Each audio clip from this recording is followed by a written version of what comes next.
Duka mendalam menyelimuti keluarga AKP Anumerta Lusianto, Kapolsek Negara Batin, yang meninggal dalam tugas melakukan penggerebekan sabung ayam di Pekon Karangmanik, Waikanan. Kepergian mendadak meninggalkan duka mendalam bagi keluarga di Pringsewu. Kerabat tak menyangka sosok yang selama ini begitu dekat harus pergi untuk selamanya. Kerabat almarhum Sukowanto mengungkapkan keterkejutannya saat pertama kali mendengar kabar tersebut. Keluarga di Pringsewu awalnya mengira kabar duka ini hanya sekedar isu. Namun, setelah mendapatkan kepastian, mereka hanya bisa pasrah. Selain dikenal sebagai polisi yang tegas dalam menjalankan tugas, Lusianto juga merupakan sosok yang religius dan selalu aktif dalam kegiatan di lingkungan. Bahkan, setiap lebaran, ia rutin berkurban dan berbagi dengan masyarakat sekitar. Bahkan, saat pulang kampung, ia tak segan membantu pekerjaan rumah dan membersihkan lingkungan.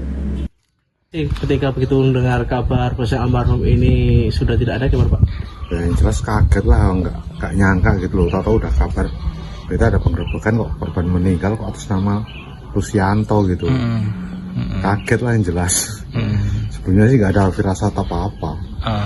Cuma kaget ini. Ini siapanya Bapak sih Pak almarhum ini Pak?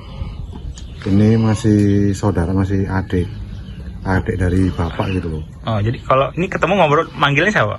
Kalau saya manggil dia adik. Interaksi terakhir kali kapan tuh? Udah lama sih, lebaran. Ya udah lama sih, 5 bulanan yang lalu sih. Interaksi terakhir ketemu.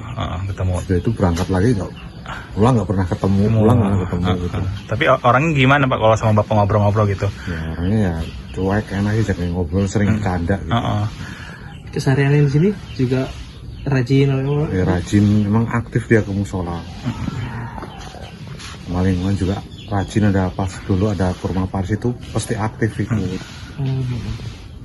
Dia itu hari Sabtu itu mau pulang ke sini ke Pringsewu Pajareso.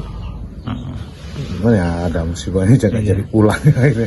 Itu sebenarnya bilang ke saudara sini apa gimana? Ya, sama adiknya yang di sini. Udah bilang Sabtu mau pulang. Sabtu mau pulang ke Pajareso gitu. Udah rencana mau pulang ke sini. Itu via apa? Nelpon? Nelpon. Oh. Kami sering telepon sama adiknya di sini. Nanya kabar bapak sama ponakan-ponakannya itu. Emang dia sayang sih sama ponakan-ponakannya. Kok pas libur nggak jangan diajakin main ke pantai mana ponakan-ponakan di sini. Makanya ponakannya juga nggak nyangka gitu. Iya. Tahu ada kabar itu ya kaget juga. Dari Kabupaten Pringsewu, Okin Rajaya melaporkan.